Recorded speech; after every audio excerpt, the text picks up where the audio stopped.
think there was like some kind of murder across the street from my house, because I walked out and there was all these cops around the building across from mine. The cops usually travel in packs anyway here, whatever the situation is, but there was a little bit more than normal.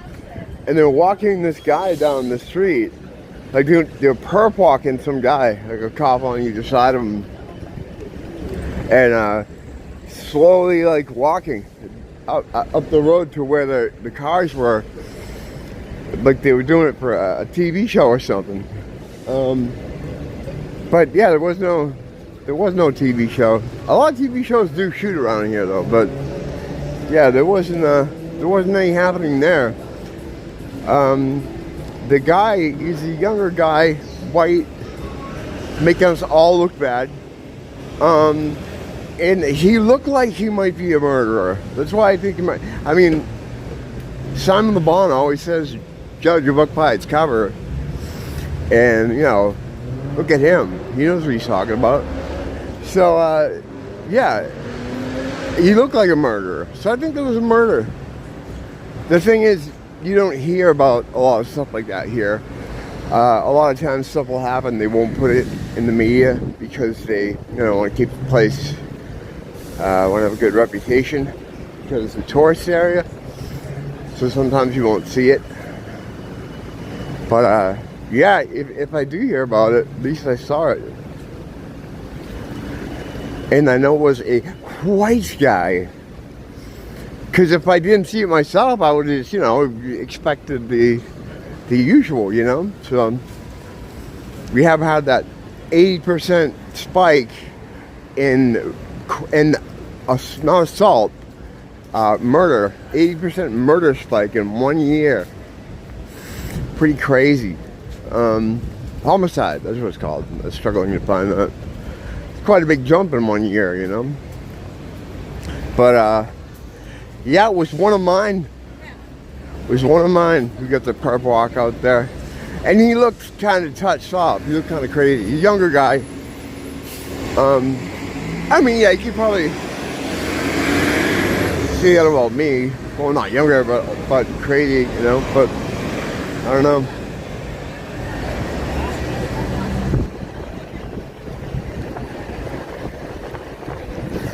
I've been talking a lot lately about how to get a relationship with God going, how important it is to know Him. And there's that Christian idea that, I don't know how people feel about it. Some people take it really seriously, but you can't ask God for anything. You have to ask Jesus for something. If you want something, you have to ask Him. There's the only way to the Father is through the Son. But if you're not asking Him for anything, but you just want to talk, He's always there and He wants to talk to you. He's always sitting there, waiting, watching. He's always around. And the thing people get hung up on, right, is they're like, well, you think He has time to talk to you? There's wars in the Middle East. There's this guy. It's like that kind of thinking. It's like, no, these are beings, right, whose consciousness they can divide. So, in essence, what you have is everyone has their own kind of personal Jesus, their own personal God, who watches them all day and is just with them all day, There isn't some guy like, and you can't really explain this to people, but the thought is, someone running around up there going, okay, well, I'm looking at the war.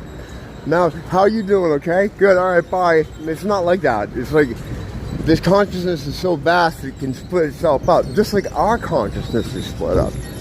Because I am every one of the people out here that have divinity, which is probably about 5%.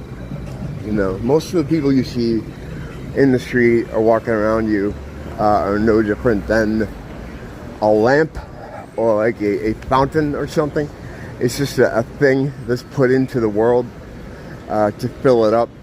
An asset, like a system asset. It's just that they talk and they have a bit of a story, each one. There's this thing now, this new NPC engine that they've been testing out.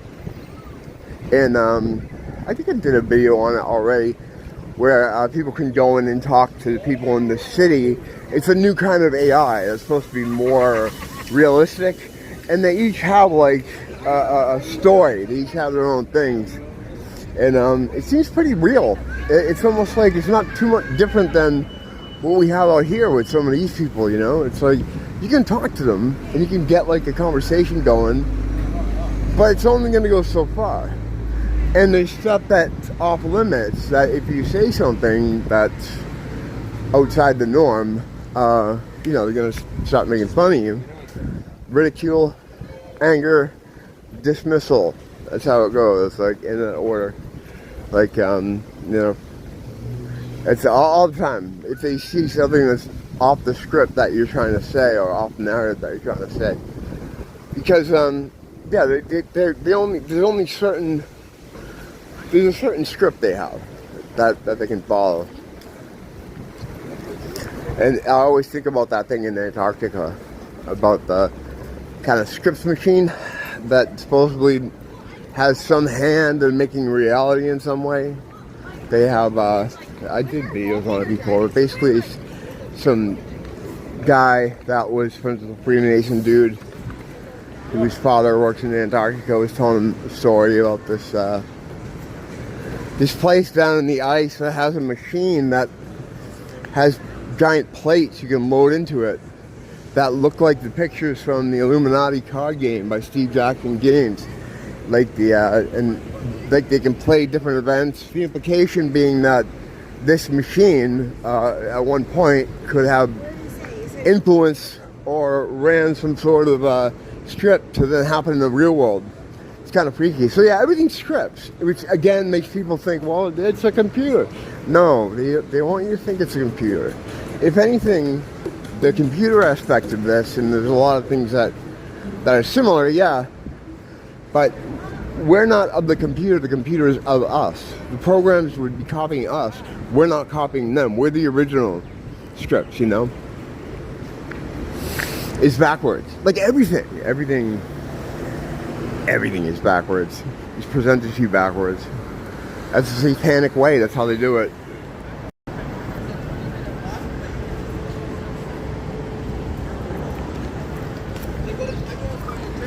If you ever catch yourself on a dark trail at night by yourself, or in a haunted house, singing is a great thing to do.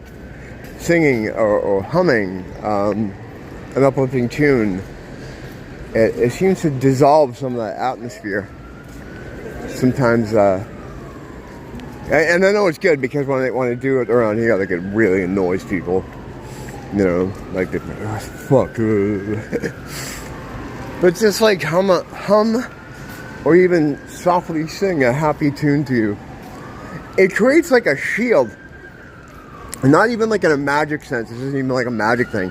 It just kind of creates like this kind of atmosphere around you, like a protection. Almost like when you laugh, it takes you out of a fear state. It makes you high vibrational and impossible to touch when you're laughing.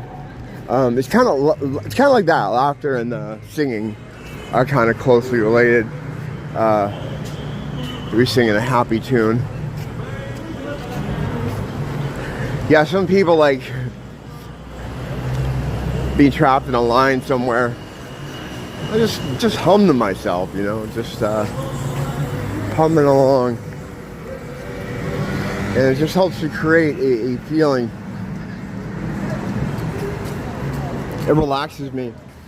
I'm having a situation here where I have too many pockets, so I have no idea where any of my stuff is. I feel like Nia when she goes down looking for her stuff, and she always gets to the counter and like taking out her bag, and I'm always yelling at her, why don't you put things where you can find them? And now I'm like walking around with short cargo shorts on. Too many pockets. Yeah, you gotta create your own atmosphere wherever you go. I've had people tell me in the comments like that they like the way I kind of just own the area I'm in. And yeah, I don't try to do that. I just kind of do that. You just create your own space for yourself. Now, in most places it should be easy to do, but you know, I live in a tourist area, you know, it's in a city, and a lot of people like to bunch up together in bunches, so it's a little bit harder. But yeah, the thing is, you always want to walk like you're supposed to be there. And like you're coming to spot check your house. Like, oh, here I am, this is my place. And you want to kind of carry that with you. Like pretend, like kind of convince yourself, like, yeah, I'm supposed to be here, everybody's waiting for me. You kind of want to put that in your subconscious. There was a time in life where, like, you know, probably when I was a teenager, early teens, or I'd just try to slink around and not be seen and not get in anyone's way. And I feel like sometimes that creates more attention. I mean, I learned that in school because I was like always trying to not let people see me in school. So I'd always try to hide, you know? And, excuse me one second. And I think that gets more attention. I think the key, the move, right, is to try to appear as normal as possible and just kind of go along with the normies. But, you know, keep your head on a swivel. But, yeah, it's kind of always been like that with me. But you create your own, think about like your own bubble. Because we do have our own kind of veil. I always talk about the veil breaking down. There's a veil over everything. The disintegrating veil is what's happening now. It's why we're seeing all these kinds of things. But then we also have our own personal veils. So there's two. Now the personal veils are, the Bible talks about scales falling from the eyes. That's more, that's in relation to, I believe anyway, your personal veil. So there's things people have to get through to be able to see what's actually happening around them. And it's like a literal thing. There's like things happening around them that they can't perceive. I was talking the other day about how I used to do research for my job when I worked as a civil engineer. I wasn't a civil engineer. I worked as a civil engineer for over 30 years. I never had the paperwork, and I went to school for it. But a big part of that job was research. We would go into these town halls, and then we'd go into these vaults in the basement, and they had these vaults where you'd go in, and there'd be all these dusty old books. Because as a civil engineer, what you do is you try to figure out who owns what. If someone's trying to build on land or extend something on their property, or a company wants to put a building in. We've done all kinds of projects, big and small. And throughout that time, by the way, bridges, buildings, we've never, ever talked about the Earth's curvature. Like they say, for every mile, you should adjust 6 inches for the Earth's curvature. Never came up, not once. No one ever said anything about that. And we've done bridges and roads and buildings. They would all be falling over, supposedly, right? So whatever on that. But this isn't, you know.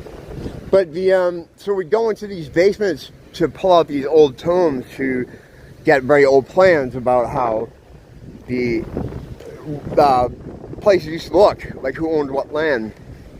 A lot of these field books were huge. Took 2 men to open, right? 2 guys. We had these step ladders, and we'd walk up there, and me and my buddy Gary, who was my assistant, or I was his assistant, whatever, we worked together. We'd go up and pull these books out of these rollers. They had them on rollers, and we'd put them on a table, and they were just huge. Like, you had to take both arms to open the books. And now they were field books. Now field books are something you take as a little notebook. That's usually smaller than a regular book, right? And you take it in the field with you to, as the name implies, take notes, right? Extra things, like we'd do that all the time when we do a house or a project or a building. And so these were field books, but they were like field books for fucking giants, you know? But we didn't realize it, we didn't think about it, we didn't talk about it. We just lug them down, open them up. I never once thought, who is using these books? Or how could you carry this in the field? Or even if they were just for indoor use, why are they so big? Never thought of it. That's the veil. That's how the veil works. Like you're looking at something, you see it all, but it's that one dimension in your mind that's not allowing you to see. And it's not that you physically would see something different, but you, in the literal sense, you'd be able to perceive something different, I guess, is the way it not see. When I said earlier, you literally see something different. You perceive something different. You understand it. That's a good example of it. They were made for bigger people. There were much bigger people back then, apparently. All sources say, the Bible says too. Not say the Bible is the be-all, end-all authority, but usually if it's in the Bible, it gives it a little bit of cachet with me. Because that book had to be given to us. This is all spiritual warfare. They had to give us that thing. Although there is some, of course, editing going on. There always has been in that thing. You know, local rulers would use it to their benefit. They'd change things to help their situation. So there's always some bullshit going on with that. People in Ross telling me have a good weekend. It's like, guys, I'm going to see you like 5 more times this weekend. What are you talking about, you know? So let me get over here. Little superstitious thing here. Yeah, so basically, talk to God, because He's always there. He's just waiting there. I talk to Him every day throughout the day. Share with Him what's on your mind, what's troubling you. He will answer. It's not, you know, at least for me, it's not like some kind of voice inside your head, but He answers through situations, through deeds, through things that'll happen. You know, if you ask, like, give me a sign, you'll get a sign. You'll get a sign. Might not be right away, but it'll come in the form of a synchronicity, most likely. Like something you were just looking at will, you know, suddenly appear, or there'll suddenly be some connection to something. It happens with me and Neo constantly, synchronicities. Jung first pointed this phenomena out and named it synchronicity. Carl, you don't have to come home. I'm almost done. We're in the home stretch here, Carl. We all appreciate you. We like having you here. You're good. You know, you're smart. You can work out our stuff. I hope you're still working on my problem, if we're still doing that storyline. But yeah, we're almost done here. But yeah, me and Nia have that have them so often. Now we call them Marios because the first time that we significantly started getting them together jointly, it was because of the video game character Mario, who kept popping up for us in the weirdest ways too, like a car cruising down the street playing the theme, a busker on the street playing the theme on guitar, a cookie shop with him in the window. We'd go into a store and there'd be one, a shirt on the shelf. I bought a Mario Hot Wheel. He was just popping up everywhere. So we've come to naming the synchronicities Marios. So that's what we call them. You know, she'll come home and say, yeah, I'm Mario at work today.